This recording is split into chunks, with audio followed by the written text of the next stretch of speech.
All right, and welcome back to the Summer Cup, Game 3 between Alliance and Double Dimension. This is a Phase 2 last matchup between these teams, and the winner goes to Phase 3, where they'll be in a double elimination bracket, where one team will qualify. Game 1 went to Alliance, Game 2 went to Double Dimension, and now we're waiting on Game 3 to happen, which we're in right now. Is Double Dimension, they go to the Wisp and Shadow Demon again, while Alliance go back to the Crystal Maiden Beastmaster. So they give up the Shadow Demon and the Wisp, despite it really being, you know, the crux in the plan of Alliance. I mean, that, and they're really ride or die Crystal Maiden. 10 seconds I mean, it's fine, remaining. but Dire team bad. I don't know, man. Like, in all three games, the Crystal Maiden has, like, been a mediocre lane support, and I think Double Dimension in the game one, they were like, whatever, you know, it's a Beastmaster Crystal, it's a Brewmaster Crystal Maiden, whatever. We'll let the Lifestealer just, like, kind of find farm elsewhere. But then game two, they were just like, wait, it's just a Crystal Maiden, let's just run her lane over. And I get the feeling that Double Dimension will go for it again. Alliance still have plenty of time to react, but it's hard to react to an IO. Yeah, the Wisp and Shadow Demon has just been so hard to deal with, or was so hard to deal with, and I just don't know where Alliance really want to go with this. I can think that maybe the game is different, and it's not as much of a burden on them if the Night Stalker's not around, and they did ban the Night Stalker, so maybe the game doesn't exactly take the same pace as it did last game, or it doesn't, you know, take the same turns as it did, so things are going to be a little bit different.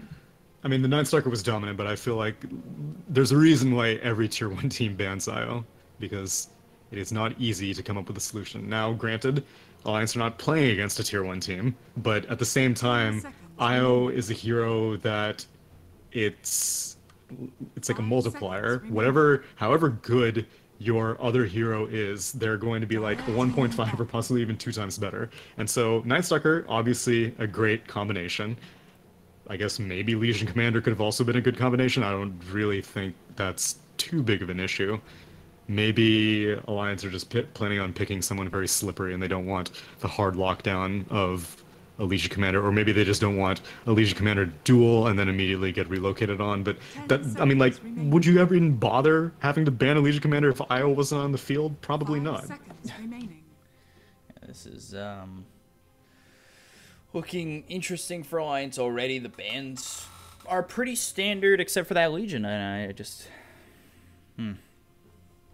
Yeah, I wonder where the Alliance only thing I can go. think of is maybe Alliance are like, oh, let's go for like a Broodmother or something. Which, granted, IO is not great against Broodmother lineups, but I don't know. We'll see where Alliance goes with this. I would kind of hope that Alliance don't go back to the Luna either. I feel like just giving up Yeah. that aura was so... I mean, not like it was the biggest part of that match, but it still did a lot. Though. Yeah. Yeah. And in the laning phase, it was just another thing that Luna had to be worried about, because it's possible that she may have wanted to put more points in Lunar Blessing and, you know, not have to like run away from the Night Stalker every single time, but rather just stand there and attack. But she can't, because if she gets more points in Lunar Blessing, then Shadow Demon also gets more points.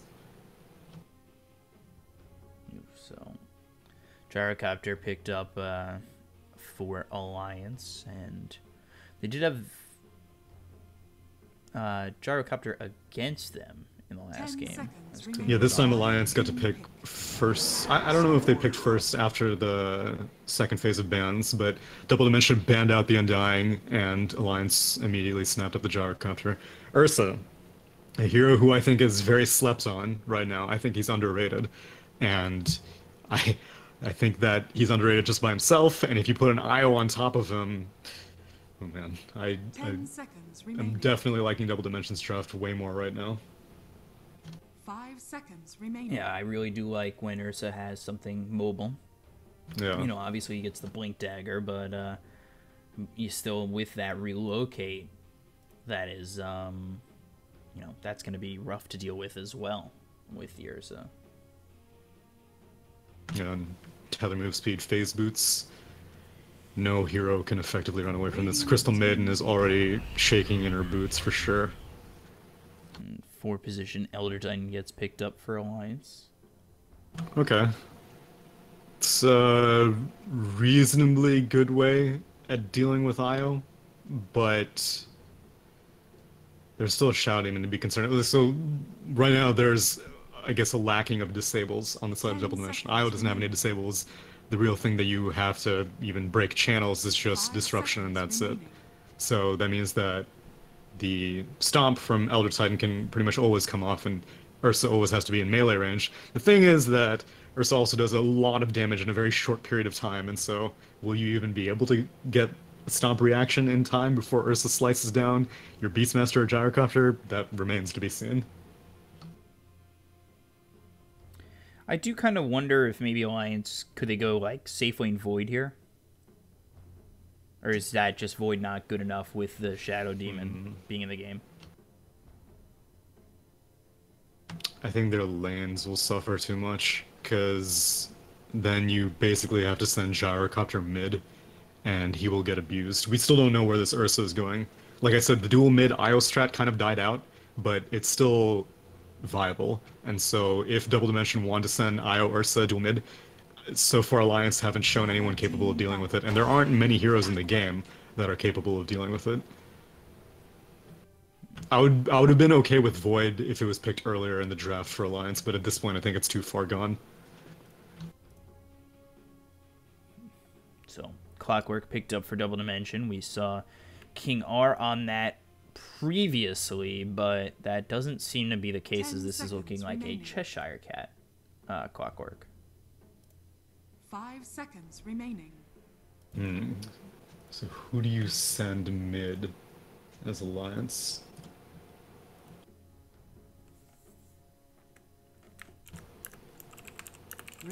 There are not many heroes that I'm okay with. I guess you could do Razor. Razor is not very popular, but Razor is very irritating for Ursa.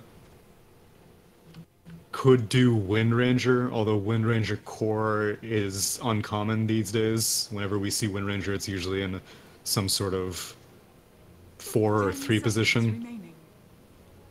They ban out Shadow Demon, so right now Alliance are thinking that they're going to get a pretty free mid, but I think that they still need to be worried about a dual mid Ursa.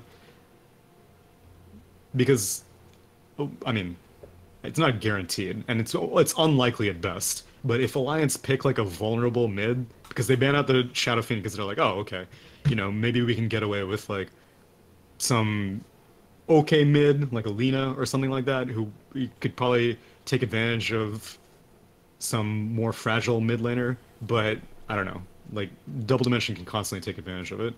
Granted, Double Dimension do have to do their pick first, and so Double Dimension gets 9th, Alliance get 10th, but I don't know, we'll see. So Shadow Fiend banned out, and we'll see what Double Dimension do to round this up. Could they go with something global, or not global, but mobile, like Storm for Double Dimension? No, I think you just need to pick something stable, because most of your, most of the risk is going to be on this Ursa pick. Yeah. Because inherently he's going to be the one, like, diving in and stuff like that. And so you need someone to, like, filter in after Ursa does his main initiation. And so Ursa goes in, blows up one target immediately, and then now you need to escape. And then while you're escaping, Double Dimensions, whatever this pick will be, will come in and make sure that your Beastmaster isn't going to roar people, your Elder Titan isn't going to get like a really nice stomp into Splitter kind of thing. Something that can be the anchor. Okay. Which is why I'm still surprised that they ban out Shadow Fiend. Like, again, they ban it out because they're like, oh, well, it's a Clockwork. You don't want a bunch of souls, but I think that Double Dimension are going to pick something tankier. 5 seconds remaining. So we've got Double Dimension with 5 seconds of reserve time. We'll see what they go for, and it will be Invoker. So kind of a, I would say a little bit of a ban pick there, because I know Mickey plays Invoker. And there's the Storm for Alliance. Select your heroes. I'm not a fan of this Invoker. I think there were, like, way better options. I think there were way better options. But whatever the case, the mid lane matchup will be pretty standard. Storm Spirit versus an Invoker. It's not too favored one way or the other. Storm Spirit has a ton of mana, so has a ton of armor, and so even if Pikachu does go for, Exort, Forge Spirit, Invoker, Storm Spirit doesn't worry too much about it. But I don't know. I'm not too keen on either of these drafts. I'll probably just go Alliance just because the Storm Spirit has basically no real disables to be concerned about, which is always the dream game for a Storm Spirit.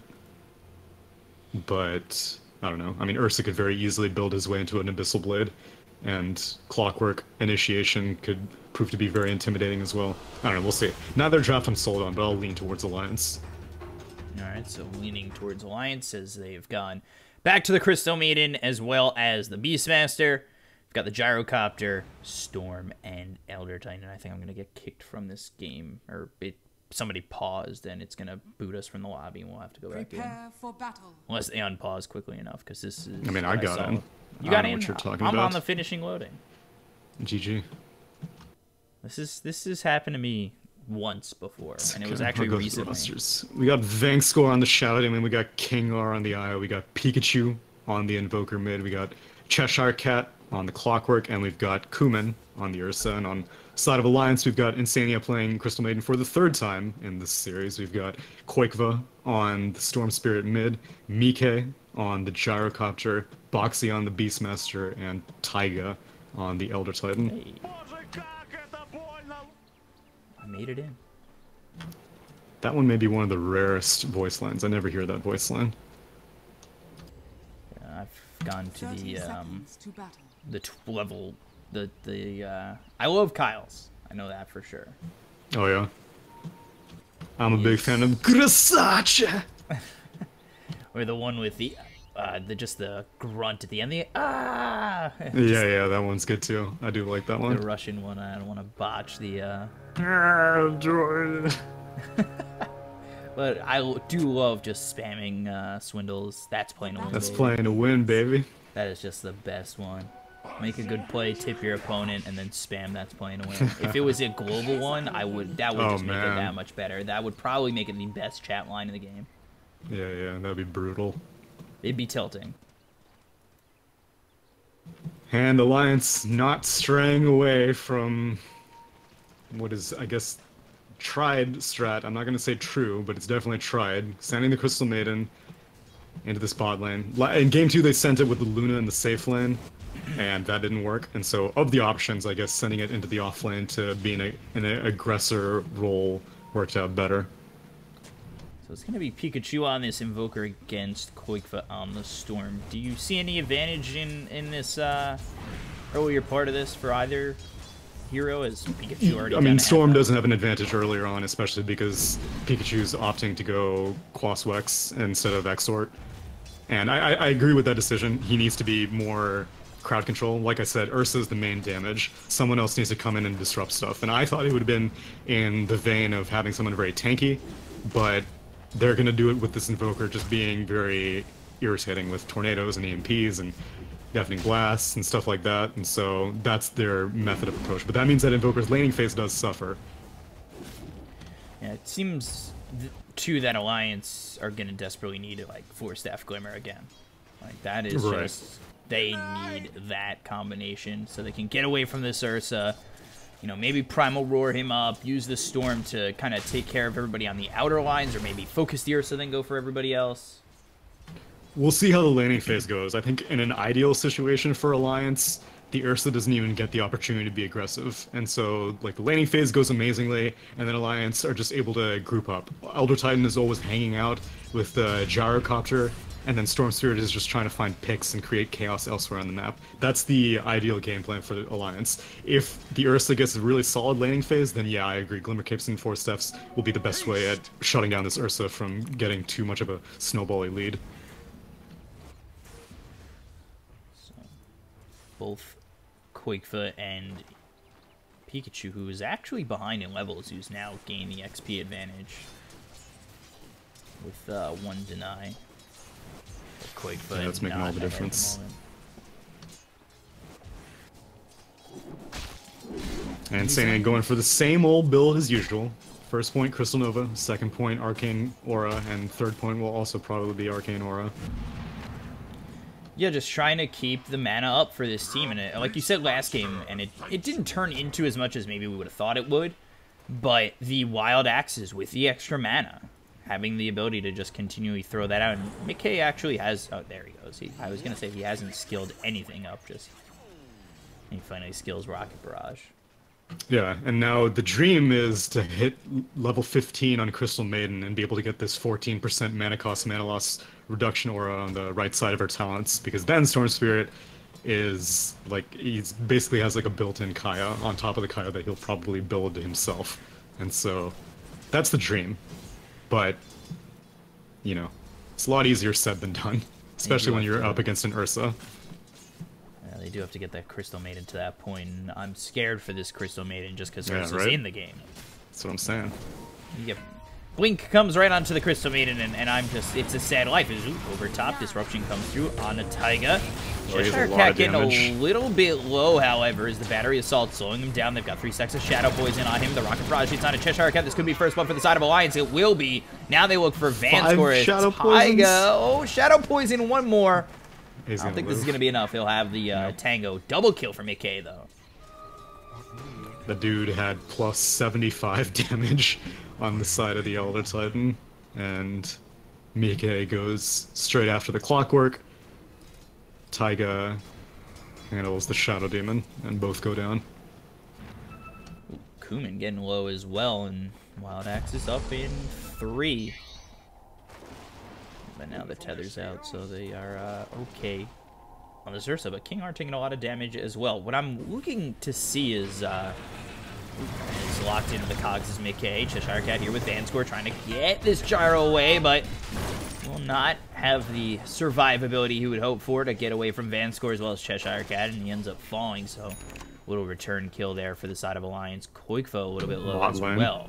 Insanio getting chopped up. Oh yeah, that's that Ursa ripping through the Crystal Maiden. King R as well as Kumin going for more. Boxy in so much trouble, and this is be another kill there. So double kill for Kumin. There was a double kill top for Mickey, but Kumin, he grabs a double kill of his own. Yeah, and I'm much more scared of an Ursa getting an early double kill than I am a Gyrocopter getting an early double kill. Granted, Gyros was the first blood also, but you are very, very worried about this Ursa at all stages of the game, and so immediately both heroes head back. I don't know if Elder Titan will want to, I mean, like, he wants to go bot, but he doesn't want to leave Gyrocopter alone. And so at a certain point in the game, I think Taiga needs to, like, plant a ward, like, near this dire offlane tier, Radiant offlane tier 1 tower, and then start doing some roaming, either on the mid lane or the offlane. But I don't think he can just stand here and protect Gyrocopter all day. I don't think that's his best usage of the hero. Well, I feel like it would have been better if, you know, he does finally grab a stack here, but I feel like he should be stacking this Right. this camp over by the lane, and then using that to work with that Astral Spirit and get that extra damage and look to really pressure Vanscore, but he hasn't stacked it at all. It's 6 minutes in. I thought maybe he would have stacked it once or twice, but... I think it's possible it may have been blocked, because we see this dire sentry near the top bounty rune, as now Tornado comes in.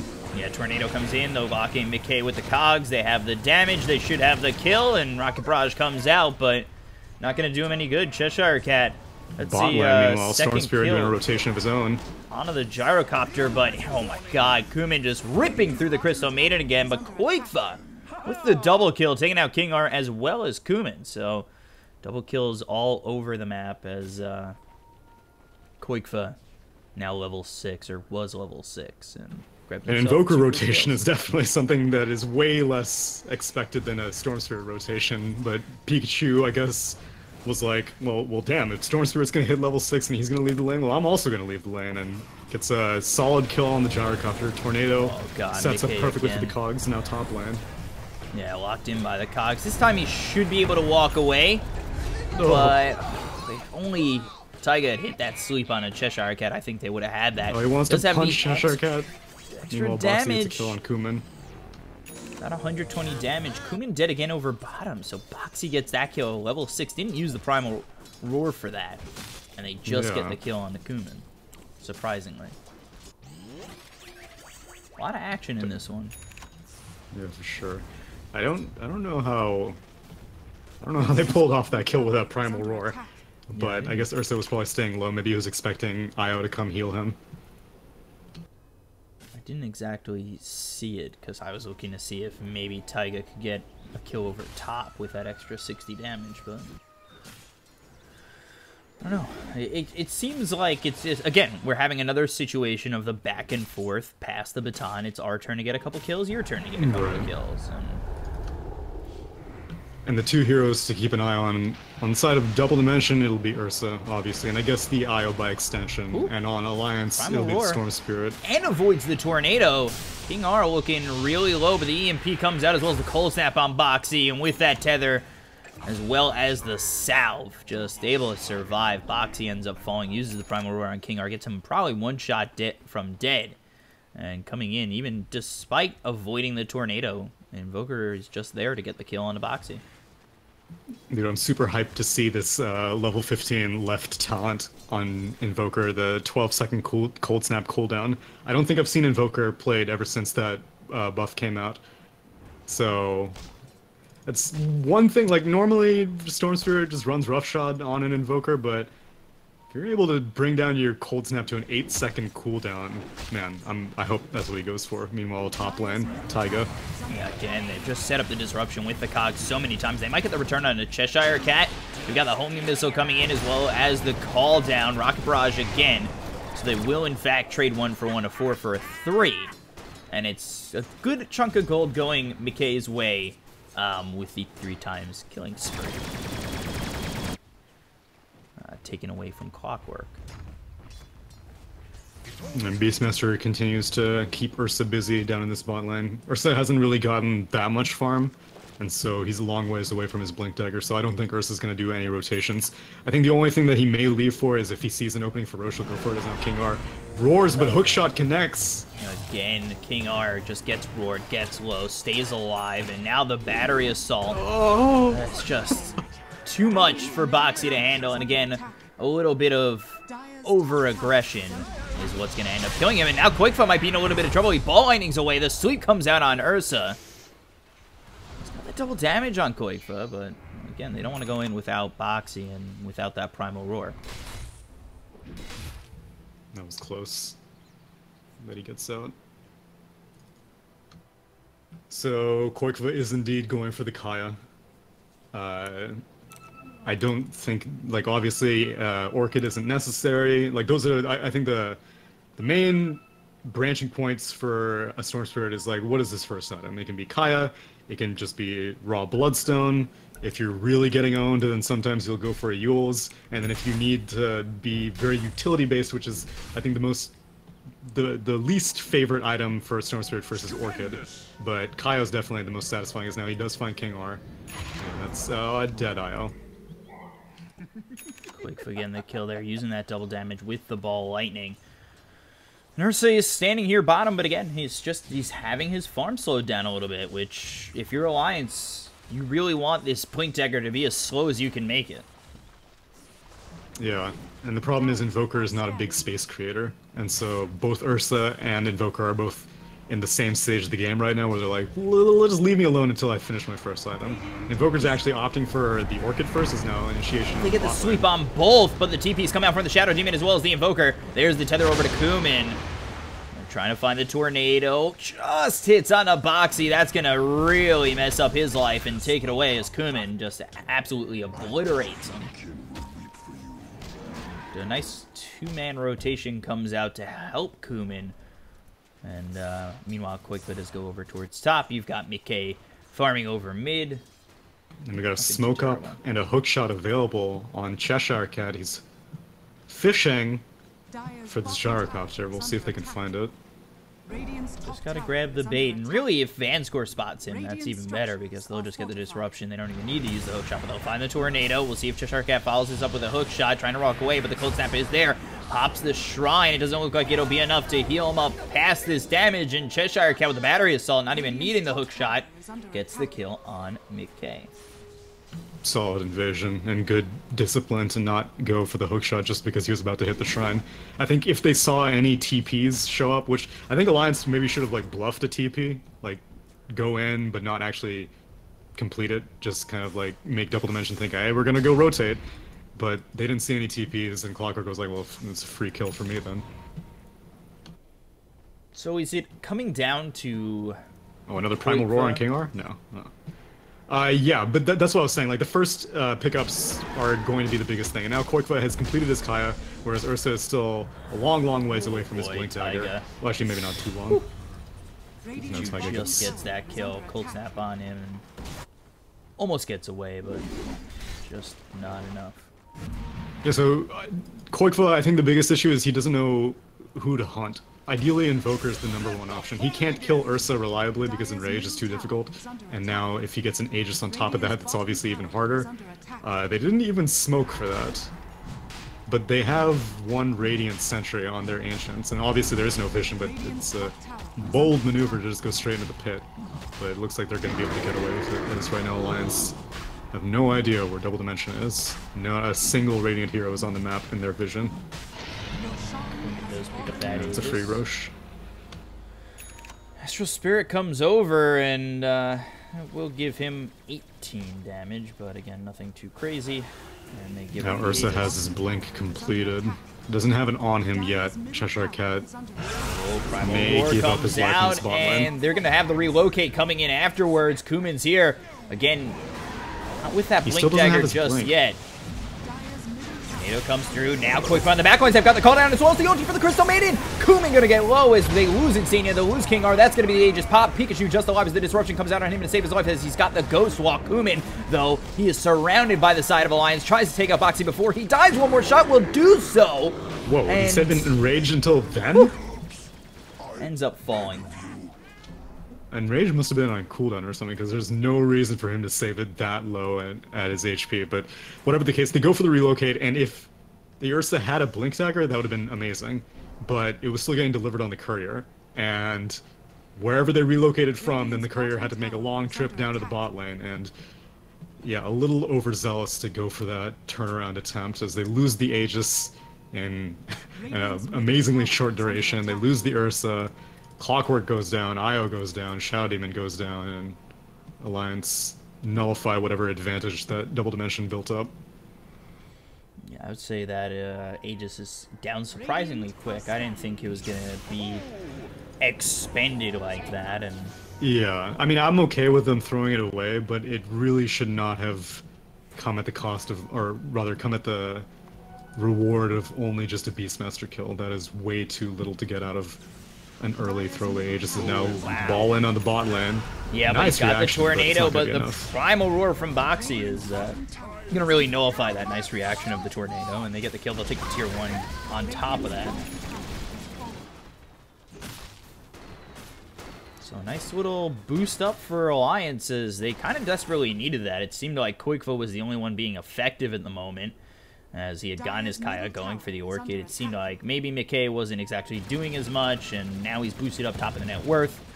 So he's in a much better spot than he was a couple minutes ago, it seems. See, now the problem, so as much as I despise the excessive usage, now Vangscore does die to Koikva, as much as I despise the excessive usage of BSJ and Hookshot. Kyle's turn, his hookshot, Blade Mail, but Blade Mail's there. King R gets the kill on McKay. They look over for Boxy. They'll grab themselves a second, so King R gets one, Kuman gets the other. They'll clean up these creeps as well as the boar and relocate back over towards top. So the go-to phrase that Kyle and BSJ always uses is dangling, which basically just means like, who's a hero that you can show on the map that won't get insta-gibbed? And Double Dimension have no one like that. Like, ideally, it would be whoever is in Invoker's role, but Invoker is not tanky enough to deal with all this. And so Storm Spirit and the gang can just immediately converge on pretty much anyone on Double Dimension and instantly blow them up. And there's no time for Io to get a relocate turnaround or to bait out like an Ursa blink or something like that. Whoever Alliance go on is just gonna immediately die before any reaction can come out from Double Dimension. And so that kind of makes this whole IO Ursa strat a little bit less powerful because they have to go hunt for their own kills. They can't just react and be like, oh hey, one of our teammates is getting attacked. Let's go kill the person who's attacking them. Because now Pikachu is in a very tough Sentry spot. Ward gets placed down. They've got the call down as well as Koifa coming over. Pikachu low. Pikachu saves for now. Nice dead. But just walks away at the moment. The ball lightning over. Finally gets the kill. Koifa wicked sick. Boxy meanwhile getting a little bit low, trying to deal with Cheshire Cat as the Wild Axes come out. Koifa looking for more. Looks over at Cheshire Cat as Taiga off screen has fallen. And they're not gonna get too aggressive on Cheshire Cat. I think they just don't want to move forward with the low health of Boxy, possibly in the hands of if only Io didn't have to channel blink. relocate. Oh boy. Kingar the whole time, I bet he was like, dude, I wish I had the old relocate. We could be moving in on them and I could be relocating in front of them. But no, you have to stand still. And Ursa has to stand still. That's the worst part. Because you have to keep the tether connected. You can't cast tether after you start channeling the relocate. So they just have to follow. And then Ursa blinked, but Storm Spirit obviously can just ball lightning away. And this is this is what I was saying, like Double Dimension, there's no reason for an Invoker to be ghost walking around like that. He doesn't even have the Orchid completed, but he sees the need that like, well, someone needs to be helping my team find relocate attempts. And so I'm just gonna go in and ghost walk and try to find something. If I can't dangle myself, then I'm just gonna invade and try to find something that way. But it did not work out. The Crystal Maiden realized that her feet were cold and put down a Sentry Ward, and then immediately the rest of Alliance. Up is Mickey, and the relocate comes out again. Kuma and King R, Invoker coming over. Buys out of the BKB before he dies, so not the worst thing in the world as Hookshot comes out onto Taiga. They've got Pikachu here, should be a second for the side of Double Dimension. It will be. Cheshire Cat gets the kill, and we take out two. Man, Invoker still doesn't have any talents. I was hoping he was going to spend 14 and 15 on his talents, but he didn't get anything at 14, so he may not get anything at 15 either. What a shame. Cold Snap cooldown is probably good. I haven't seen it yet. Maybe it's not good, but it seems really good. Making it 8 seconds? That seems... Yeah, right? Messed up. I know. That's what I'm saying. Granted, Gyrocopter does have a BKB now. Completed. Full 10 seconds. But Storm Spirit, I mean, he's not going to get a BKB anytime soon. He has now just completed this Orchid. So he managed to complete an Orchid, a Kaya and an Orchid before Invoker could even complete one Orchid. So Invoker's struggling, but thankfully Ursa's doing well enough for the both of them for right now. Ursa and Clockwork. Clockwork completing that Blade Mail is actually very, very important, as now Kuman. Yeah, this is the life of a Crystal Maiden against an Ursa. And they are looking for Koifa. Just grabbing that Orchid is the Storm Boxies here as well. And I think Pikachu might try to set something up with the help of Cheshire Cat, but there are a couple heroes coming down from Alliance. Oh, he's barely staying out of the Ghost Walk AoE, so they don't suspect anything. A scan comes out by Radiant, they see it pings off, and they're gonna stay way to the south.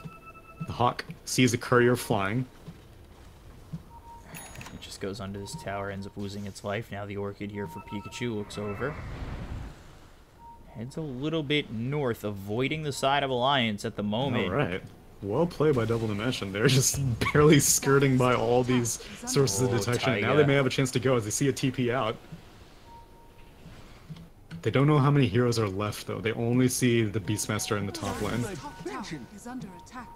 Very They're gonna careful. look for Taiga. There we go. Tornado hits on two. They've got Vanscore here with Cheshire Cat. Shadow Poison, one stack. There's the hook shot on Taiga with the cogs. Should be a kill. Will be. And Cheshire Cat grabs yet another. He's been very effective on this Clockwork at 6, 3, and 4.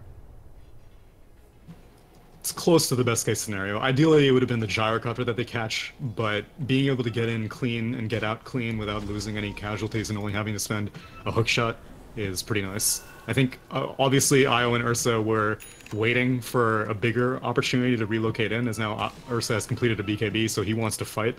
But if it wasn't the Gyrocopter, Alliance were just like, whatever, let's just give up the Elder Titan. It's fine. Yeah, and now it's going to be Abyssal Blade next on the list for this Ursa. So, Yeah. seems like the game is getting a little bit harder for Alliance, where They've been a little bit complacent with sitting a bit more Roar back. in the jungle. Oh boy, now they've got the ball lightning, and as I say that, they're complacently sitting back. Of course, they make a move deep in the jungle onto Cheshire Cat. Boxy and Koikfa combine with the Primal Roar. Get the kill on the Clockwork. Alliance are kind of dicking around in this jungle now. Ideally, I think they should really focus their efforts on this mid-tier 1 tower because Roche is about to come up. And Alliance can easily contest Roche. But maybe they're waiting to see if Double Dimension send anyone to defend this mid-tier 1, but it doesn't look like they are. It looks like they're just trying to push out the top tier 2.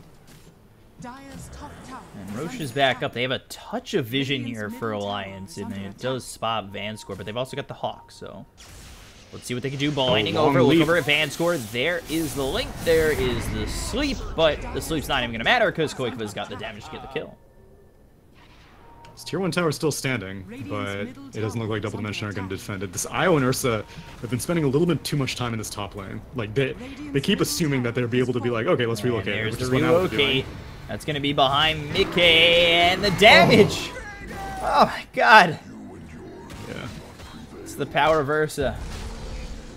Tower Ursa and Io. Yeah, that's true. You're not going to get that kill without the relocate. And he goes back to the top lane, did not want to take Ursa with him, as now Ursa is going to take this Roche, and they can still contest, but or slow it down to try and get the gyro buys back. Yeah. Do they have the time to just sleep and? No. Nah, I just don't think so. Yeah, it's gonna go a little bit quicker than I think. Storm Spirit can try to do something cheeky, but it's gonna go down too fast. They've got the Hawk, so don't know. They'll have another sleep here. BKB pop by Kumin. Boxy goes in, but there's the Cogs locks in Boxy. Kumin comes over, blink in, gets the kill onto one, and Earth Splitter follows that up. Koikfa trying to do all he can. Silence onto Vanscore. The tornado comes in with a hook shot long range from Cheshire Cat. Also with the Cogs, Insania falls, and the sleep just a little bit too late. Not going to save the life of the Crystal Maiden anyway. But they grab the Aegis, they grab a couple of kills here, and Alliance, they're going to lose this tier 2 tower on top of it. Yeah, I'm not a fan of that half-hearted Roche defense attempt. Either you buy back the Gyrocopter and you go all in, or you just let it go completely, because those 4 heroes cannot deal with the 5 heroes of Double Dimension. But Beastmaster was like, oh, you know, maybe I'll try to get, like, you know, I have my Hawk Vision, maybe I'll try to get something. And then Storm Spirit's like, oh, you know, I'm Storm Spirit, I can probably get away with killing, like, a Shadow Demon real quick, but none of it works out.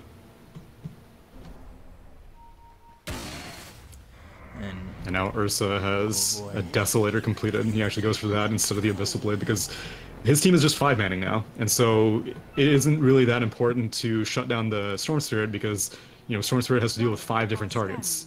So he has to deal with getting disrupted, or Cold Snap tornadoed, or Hookshot cogged, all these random things. So I imagine he'll get the Abyssal Blade eventually on the Ursa. It is looking like it's going to be next after the Desolator, but if you're able to blow up the Gyrocopter even faster in these team fights, then that's the bigger priority. By the way, level 16 and still no talent taken by the Invoker. Man! What does he need Exort for? What do you need Exort for? There's nothing. There's nothing. No one cares about the damage on Deafening Blast. You're only using Alacrity for the attack speed. Meteor is useless right now. Sunstrike is obviously useless. I can't believe he's not taking any talents. How immensely disappointing. Do you think Ursa can, you know, obviously they're hoping Invoker gets a little bit more farm as he does double back for the, not double back, but he got the Desolator now going into the Abyssal Blade. Do you think, you know, what does it take for Alliance to really start doing something in this game, and do you think Ursa can hold on to the game with Invoker being as behind as he is? Well, it's not so much holding on. I think Double Dimension need to basically end the game in the next 10 minutes is ideal. 15 minutes is kind of a little bit tricky. And then after 20 minutes, I think the game gets a little bit too difficult for Ursa, especially because he built this BKB very early on. And so he is almost certainly going to have to go for an Aghanim Scepter next, which he may have gone for regardless. I mean, after the Abyssal Blade. But getting an early BKB means that obviously your late game potential is not as ideal, and Invoker's also going for an early BKB, so the plan for Double Dimension is to win within that time frame. So they're not even concerned. Like, if it goes to late game, then they've messed up. And Alliance know that that's their best option at staying into the game, which is why Storm Spirit is also building a BKB, because they just need to hold on. Yeah, they've just finished it off here onto the Storm. It's on its way on the Courier, so it's going to be a 10-second BKB for the Storm in the next fight, a 9-second BKB for the Gyrocopter, and we'll see if that's enough. Mickey, you know, wasn't involved in that Roche defense, or attempt, if you could call it that, and, right. You know, maybe as 5, Alliance have a little bit more to give. I mean, the Gyrocopter is obviously a huge portion of their damage, but that's why Ursa is itemizing specifically to shut down the Gyrocopter. Blink in, ideally slow him down somehow before the Gyrocopter can get his BKB off, and then just rip into him with Desolator and Enrage damage. But Alliance are itemizing to hopefully keep this Gyrocopter alive. You've got the Force Staff on the Beastmaster. You can hopefully just insta-roar the Ursa whenever he jumps in, which is why another reason why Aghanim Scepter will be very valuable on this Ursa. But they're taking as much advantage of this Aegis as they can, taking all the remaining outer towers for Alliance. Yeah, And I don't know what's up with all these sentry wards all over the place. They're really scared of this Ghostwalk Invoker initiation, but I don't really think it's been that, like, great for the side of Double Dimension. And Pikachu's just been holding off, because he doesn't need to find picks anymore. The Ursa is big enough on his own that they don't need to expose any of their heroes to kind of like bait the Storm Spirit into bad positioning. So Elder Titan gonna look for that Force Staff. You've got Beastmaster. Well, he's got the Force Staff too. And then Crystal Maiden. 3,000 net worth, nothing too crazy, so... Whoa, full urn? That's pretty crazy for a Crystal Maiden. I'm impressed. I would say I'm almost more impressed with the 5 deaths of the Crystal Maiden as they go into advance score. They've got the Orchid.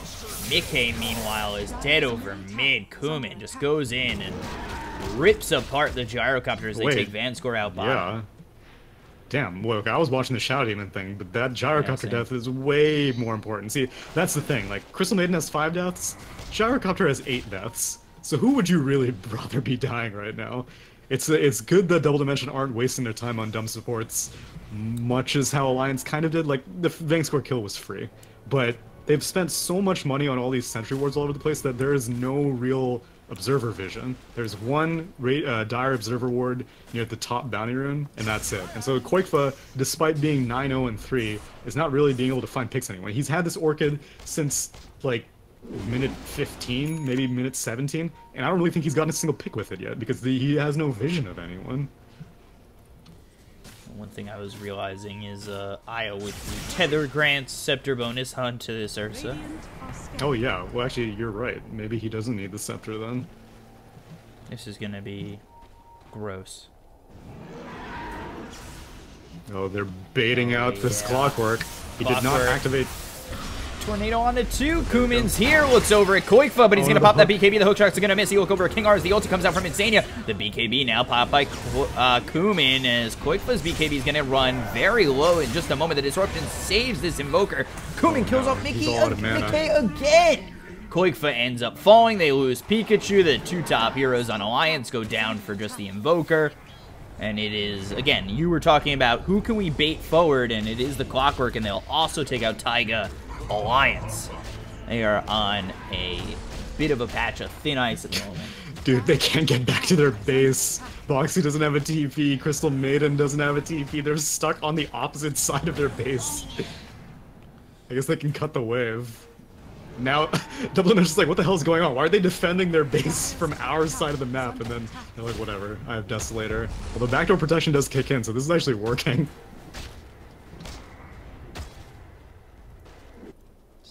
Insania just trying to do all he can, pulls the creep wave, especially the 2 I don't know what Cheshire Cat is doing. I don't know what the hell is going on.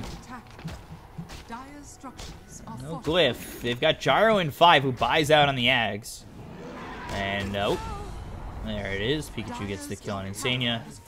And I mean, Crystal Maiden did her job, and now Cheshire Cat is home alone. Probably dead, and the pause comes out from Kumin. Another pause here. Just a bunch of pauses coming out.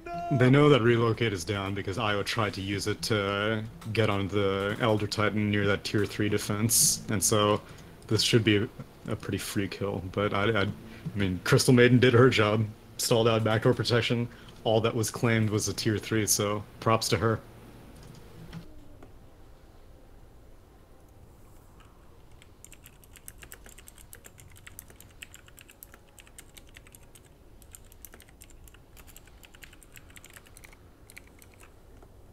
So in that fight, Stormster basically spent all of his time trying to kill Invoker, and that's probably the best thing, but I feel like it may be a little more optimal to go after the Io, especially with this Io granting the Tether Scepter bonus, because Io doesn't have any defensive items. He's working on this Aeon Disc, but that's it. Like, he doesn't have a Glimmer Cape, he doesn't have Spirit Vessel or anything, he doesn't have Force Staff or Ghost Scepter. Io is just Io. And Ursa is not paying attention to what Io's doing. Ursa is like, I see Gyrocopter, I kill Gyrocopter. That's the only thing that I care about. I can understand why Stormspirit wants to go after Invoker, because Invoker's, you know, kind of squishy right now. He doesn't have his BKB completed yet. But he's also not doing very much. He doesn't have an Aghanim Scepter. Invoker basically casts 3 spells per team fight. Are you really that worried about 3 spells? Or are you more worried about this Ursa Io, which maybe that is a good nickname, Isa, is running all over the rest of your team? Yeah, Kumin has not slowed down No. really at all, and he's 17-3-2. And the numbers don't lie. He's got the Abyssal Blade now. Solar Crest comes out for Boxy, but again, you know, they worry, like you said, they worry about the Invoker, but your real challenge is against Kumin. Yeah. And they can't, like, kill Kumin. So next best thing is to kill the Io and then just kite the Ursa. Because they have the resources to kite. They have the Force F on the Beastmaster, as mentioned before. They've completed the Force F on Taiga's Elder Titan. And so Ursa can only blink once. And then, you know, he just has his base move speed as now. Rosh has the potential to respawn now, but it will be a very, very late Rosh. And so Double Dimension need to fill the next 2.5 minutes. Which they can do. They can do it. They've got shrines to get. We'll see if Alliance do end up trying to defend or fight at the shrine. It's not looking like a probable fight, and not a good cause to go for at the moment. No. If anything, you invest your resources into defending the Rosh, which they have a... Wait, actually, no, that's a Radiant Ward. Okay, well, they have Hawks, but that's not the most reliable thing. They need a better way of looking inside the pit, I think. I mean, as long as Ursa's on the map and they're not too scared, but if Ursa disappears, then they have, like, many reasons to be scared. Got worried there for Quickfa for a moment. They had Vanscore Invis. If he just disrupts and they have the relocate, that could just be it. I'm a little surprised that they haven't bought a gem on the side of Double Dimension yet. This is a great time to get a gem and just completely hem Alliance in their half of the map. But they're stalling, as Boxy is attempting to cut waves very cheekily. And coming over is... Pikachu's fast. Yeah, Pikachu coming over very quickly. Force Staff down, still trying to run. Kumin's here, Abyssal Blade onto a neutral. The chase is on, the Penny Hill music is loud. He is able to get away. You know, I mean, it's not like he was gonna find the Beastmaster anyway, so might as well Abyssal Blade the first thing that you see. Maybe it is the Beastmaster. If it's not, then he was gonna TP away anyway. Rosh still not up, both teams scouting it out, but as a result of Boxy going for that movement, Alliance gets to regain control of their jungle, because Double Dimension was just living in their jungle, and when they all had to go find what Beastmaster was up to, now they've kind of reclaimed some map area. And they put some sentry wards up. There are so many sentries on the map. They're looking to relocate. I feel so bad for this Crystal Maiden. Orchid on the storm. Them standing still. There's the relocate over, and BKB popped by Koikfa to run away. Rosh is up, so this is Aegis, Cheese, and Refresher Shard. Right for the taken, and that's Storm no just BKB uses on BKB. Storm. And he's backing all the way up. Yeah, they have to give this up. Is this a game where I know it's probably not going to happen if the game doesn't go low enough, but you've been using the relocate a lot, so is there a shot, just a little shot we see, attack tethered allies target? Oh yeah, for sure. Get that I think Desolator. Yeah, because the relocate cooldown talent isn't that exceptional once you've basically taken over the entire map, because the map is your bitch to begin with. Do you really need to be relocating constantly? No, you can just move around with tether move speed. You don't need that benefit. It's great whenever you're on the defensive, because then, like, sometimes you're using relocate to, like, help your teammates out, which I guess isn't really that much of a thing anymore. In fact, I wouldn't be surprised if that talent gets reworked now that it's a channel spell. But whatever the case, like, I think that you could absolutely see the tether attacks allies, especially with an Ursa. This dude has so much attack speed. Ursa is already, like, just crushing through enemies. If he doesn't have to spend all of his overpower stacks on one target just because Io is also pumping in damage, then I think that's perfectly viable. It also helps with pushes also, because Ursa can be attacking a tower, then Io is attacking it as well. Come on, casual Desolator on King R. I mean, the Ursa already has the Deso. I know, but you want that King R Deso with the attack. You get the Maelstrom on King R, that's the play. Okay, I'll take it. I just want to see a very aggressive IO. So Kumin gonna work, at least for right now, in the melee racks. Gets a little bit low, but again, he does have this Aegis swept up. Earth Splitter will land. Kumin still very low, might lose the Aegis here, and now Pikachu forced to use that BKB. BK doing a lot of damage, but now the Tornado hits. Kumin blinks in the hook shot as well as the Abyssal Blade, the Force Staff, trying to get him under the tier 4s, and another Force Staff away. McKay still alive as the Deafening Blast is going to be a little bit short of the Gyrocopter. Insania with the ulti on the back lines. Look at the Kona King R, they'll look for more. Pikachu's going to be the second one to drop. Cheshire Cat might be the one to follow that if he's used the Lotus Orb. It's 3 dead on the side of Double Dimension. They'll take out the Ursa as well. Just getting away as Van score, 4 die on the side of Double Dimension, and Alliance. They lose Insania, but they hold their racks. Hell of a defense. Definitely some miscommunication, I guess would be the best way to put it on Double Dimension. So, like, Io was getting very, very low, and he had the cheese. And I'm pretty sure he was like, it's okay, Ursa, I'm gonna heal both of us. I will use the cheese, and both of us are gonna get back to full HP. Instead, the Io ended up getting disrupted by Vangscore, and so he got disrupted. Aegis got reclaimed by Ursa because he was at low HP, and then Io immediately respawned, and I guess maybe the cheese was queued up, or maybe he was like, I'm too low, I need to eat the cheese by myself anyway. But whatever the case, he spent the cheese on himself. And then, like, I don't know what happened to Invoker. I don't know what Invoker was up to, because his Refresher Shard is still in his inventory. So, whatever he was trying to pull, it did not work. Yeah, he used that BKB very early into the fight. Van score with the Disruption. He'll grab the tier 2 tower, so... Reaching that point, I said it was going to be like 45 minutes, I think is what I estimated whenever I was saying, like, 15 minutes they want to win the game, 20 minutes it starts getting hard. The 20-minute period was at 45 minutes, and so they still have some time. Double Dimension are still in control of this game, but as you can see from the 1k net worth lead advantage, it's not a huge amount of control.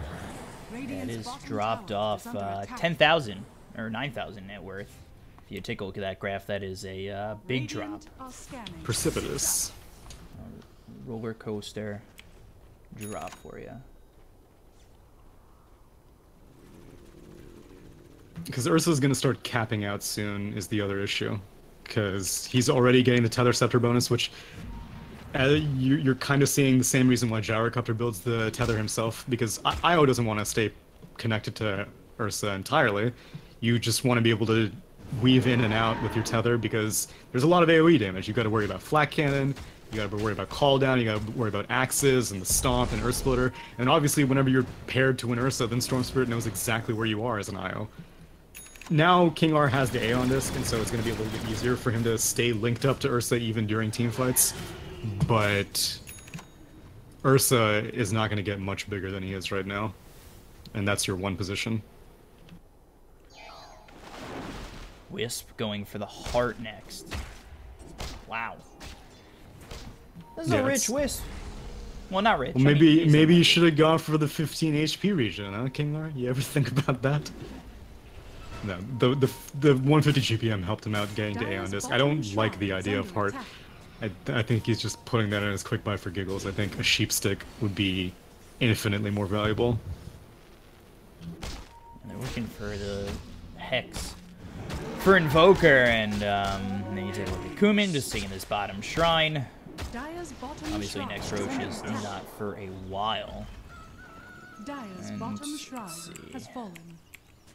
Why do I not know the button for this? What button? My hero level button. Oh. It's all the way on the other side of my keyboard. Everything else is on the right side. That's on the left. But 25 is this Storm, who did take the auto remnant, which I'm not surprised about, to be quite honest. That is the one of the better talents in the game, in my opinion, especially when you've got a farmed Storm, and then you've got Ursa. He's only level 23, Gyro level 23, so I'm just trying to look out for these talents and what they're looking to take. Yeah, we'll see. Ursa, I imagine, will probably go for the status resistance. I don't think there's any reason to go for the 600 AoE Earthshock. That seems way worse. It's great in some games. In this game, when you're the only real damage dealer, it's terrible. Io, I said, I think Tether attacks Tally targets is the best one. Woo! And they do find Van Score. And this isn't going to help, but Cheshire Cat with the hook shot. He's also got the cogs down as well as the EMP. Here comes Kumin. Koi find a little bit of trouble, but he pops the BKB. Boxy forced step to the high ground, but he is going to end up falling. Pikachu gets the kill. So right now it's a 1-for-1. They also find Koi before they get the kill. Kumin cleans him up. He's dead for 98 seconds. Refresher MKB picked up shard. by Kumin. They've also got the Refresher Shard that's going to refresh up this Invoker. Insania silenced. As the Rocket Flare coming out. Oh. That was one of the most YOLO refresher shards I've ever seen. He refreshed his tornado on the incredibly off chance that he manages to pick up Mike. But Mike had his BKB anyway, so even if he lands off that tornado, it doesn't really matter. Now refresher shard is spent. We'll see if Storm Spirit buys back. The problem is he's not going to have BKB once he buys back, so he's not too optimistic about having to do that. Otisor placed on Kumin. There's the buyback with the ball lightning in. They'll look for the wisp. They'll immediately clean him up. Kumin's going to use that ulti as well as the Earth Splitter coming out. That locks Kumin in place for just a moment. They'll get the kill. Kumin dead. They've all got buyback for the BKBs popped by Pikachu. They're trying to get the chase onto him and get the kill. That's going to be a fourth. Hook shot away from the fight is Cheshire Cat attempting the TP, and nobody's got vision here. He's able to escape. Very, very quick movement from Storm Spirit. He did not give that Io any time to react after the buyback. It was just buyback, straight ball in. Io just blew up instantly. And then after that, Ursa obviously was struggling. So Roche has the potential to respawn in 2 seconds. If the gods are smiling upon Alliance, it will respawn, as they have 2 illusions to scout it out. But not today, as it is a late Roche, and they're still going to go in. They want to get another buyback out. They had to buy back Storm Spirit. They need to get one buyback out of Double Dimension. If Invoker still had his Refresher Shard, he could probably hold it himself. But they're still trying to force the buybacks and go for the tier 3s. 5 stacks of Shadow Poison on yeah, I don't know how that this happened. How did Quick get 5 stacks on him? Jesus! That Oh almost my. killed him. If he just stood there for one more stack, he would have been Yeah. dead. Pretty much. Well, he gets out now, but narrowly. And unfortunately, Roche still won't respawn. And with no Roche showing up, that means that Double Dimension don't have to buy back. Yeah, that is unfortunate for Alliance. They do get a tier 3, so it opens up the shrines. But again, you know, you were looking to get a little bit more. Yeah, and it opens up the shrines assuming that they can ever get to Double Dimension's half of the map, which has proven to be very, very tricky. I'm still surprised. There's still... Let me make sure. There are still no gems, which is very weird to me. It's 44 minutes into the game, and Double Dimension have had basically the entire map under their control for the past 15 or so minutes. But there's still, like, plenty of dire vision, and no one has really shut it down yet. Scan comes out, spots Quakefa and Taiga. Obviously, they don't know that, and they throw the Sunstrike into the Roche pit. Still a half minute till it's up. And Gyro goes to the 3 homing missile charges. Yeah, I mean, Ursa's BKB is, yeah, it's almost 5 seconds. I'm actually surprised it's not 5 seconds. Invoker's BKB is 7 seconds, so they're whittling down. And even without that, it's great to just put it on Io, because Io, like, he has nothing he can do about Boys. Yeah, Kumin was the one who Oh, wait, DC'd never last time. Oh, where they And- defended 4v5? Oh my god. Oh man. That could be a problem. Oh no. Do you want to explain the story for the viewers who may not know? Yeah, so they played Vega. Kumin, I think, DC'd about... I wasn't watching the game, I just kind of saw the highlights. I think he DC'd around 13 minutes into the game and didn't come back till like the 48th minute. Somehow Double Dimension still ended up holding high ground with an 11,000 net worth deficit. And then Kumin came back, got like a double kill, and then they ended up pulling back the deficit, winning the series 2-0. And despite being down 4v5 for so long, okay, he's back. Well, It's not gonna matter. It's not a problem. But they've proven that they can do it. Oh my god. Anyway, I was saying that Io would have some issues, but he's got a BKB completed, actually. Oh, is there a World Cup going on? Yeah.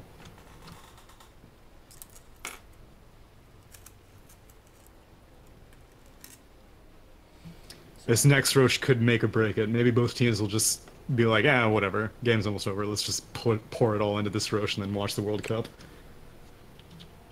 Yeah, I mean, they've got no matches after this, and buyback status, I mean, I would say if a team loses a fight at Roche, it's not the worst thing in the world for Double Dimension, but if Alliance lose a fight, I think it's a problem. Yeah, I can agree with that. Really, if just Storm dies, even if I think if you're able to kill Storm, even if Alliance get like the Roche Aegis Cheese refresher, I think it's still kind of a dark situation for them. But it just depends on how definitively they can win a Roche fight. Like, if it's just Crystal Maiden coming out as the last woman standing, then I don't think it's that great. But we'll see. They still got 15 seconds to sort it out. And they are ready to go. Gyro, like I said, hit that level 25. Before Ursa, too. I mean, Ursa's like one creep away from getting... Oh, God. Ursa's like one creep or two from getting level 25. Does he take the Earthshock AoE? Or does he get the Enrage gains 80% status resistance? Do you get the garbage talent or do you get the good talent? That's a great question. Come on. You know, no, I do like Earthshock AoE. It's actually very funny because, like, the spell particle effect does not really match up very well, and so you'll just slam the ground and like the enemy will see like a little bit of dirt like coming up at their feet, but they're like, why am I so slow? And yeah, it's pretty funny because it's basically 100% uptime. It's not pure 100%. It's a 4-second duration and a 5-second cooldown, but it's still hilarious. But not this game.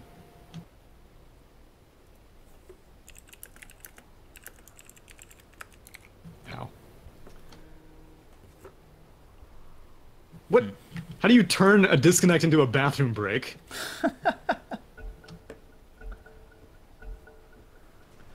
Alright, so we resume the game. So 32 to 27, 2,000 net worth lead. And Ursa does this level 25. Hey, he took the Earthshock! Are you kidding me? Come on. Why? This is why I asked the question, because you never know what's gonna happen. There's no reason to do that. You have Tether grants Scepter bonus on Enrage. It turns it into an 18-second cooldown spell, and you don't take the status resistance against a triple homing missile charge IO. I mean, whatever. Vanscore avoids the sleep with the disruption, but he's dead. He deserves to lose the game off of this. Relocate, comes in towards the Roche pit. Oh, the Abyssal Blade! They'll take out Boxy, the hookshot that's going to follow up on a Mickey! The buyback comes through from the Shadow Team in the air, and this is going to be popped by King R, who's also got the BKB. They look over at Mickey, as well as Taiga trying to back off with Insania. Kumin moving in with the BKB. It's only 6 seconds, so he's going to be in a little bit of trouble as he continues to move on forward. The Hurricane Pike's going to be used, as well as the ulti from the Crystal Maiden. They'll take out Ursa, who'll buyback as well as Cheshire Cat. They look in for more Vanscore. He just fought back. The disruption comes out to save his life for a little bit longer, but the call down hits. Taiga gets the kill. And it will be a 10,000 net worth lead for Alliance as the buyback comes out from Cheshire Cat as well as the Ursa. Yeah, but you see that Earthshock though? It's beautiful. It was beautiful. Too bad it doesn't win fights. Immediately, the quick movement, they pick off bank score near his secret shop. It's a great way to start off the fight. He bought back, but he wasn't really able to do very much because this IO has to stay tethered to the Ursa the entire time. The Abyssal Blade is spent on the Beastmaster of all targets, which is a little bit harder to spend it on Koikva's Storm Sphere because Koikva has a Lincoln Sphere, and they have no easy way of popping Lincoln Sphere. But still, like, Beastmaster, he buys back immediately. Roche goes the way of Alliance. They put the Refresher Shard onto... Who? Who'd they put it on? Boxy. Oh, okay. Yeah, so that's fine. Either Boxy or... Either Beastmaster or Elder Titan is fine with me. Cheese goes the way of Mike, and obviously you give the Aegis to the guy who does not have buyback right now, which is Storm Spirit. Who's picked up the gem? Something you were talking about earlier. Yes. Ideally something that I wanted Double Dimension to pick up, but they do not. And, you know, I've no sympathy for Ursa. You want to go Earthshock AoE, you want to stake your claim on this talent, then so be it. Be my guest. Ooh, look at that circle. It's a huge circle. I'm telling you. The talent is good in certain contexts, but you are the you are the only right-clicker on your entire team. And Rage, you have to spend Enrage to right-click, because you need the damage. And so if you're able to get the stats resistance out of this, and you're able to, you know, make sure that this Halberd of Elder Titan lasts longer, if you get Bloodthorned by the Storm Spirit, that lasts less time, the stuns coming out from the 3 charges of Homing Missile last less time, the Sleep could last less time, the Primal Roar could last less time, I think I made my peace. That Earthshock also looks so ridiculous. I know, it's hilarious.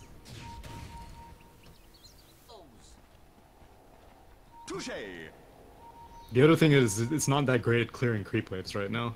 Because that's the other justification, is sometimes you're like, okay, well, you know, we're against mega creeps or something like that. I need all the AoE damage I can get my hands on. And then it kind of helps, but... I don't know. We'll see. Alliance have a 13k net worth advantage, so they're just gonna chill for right now.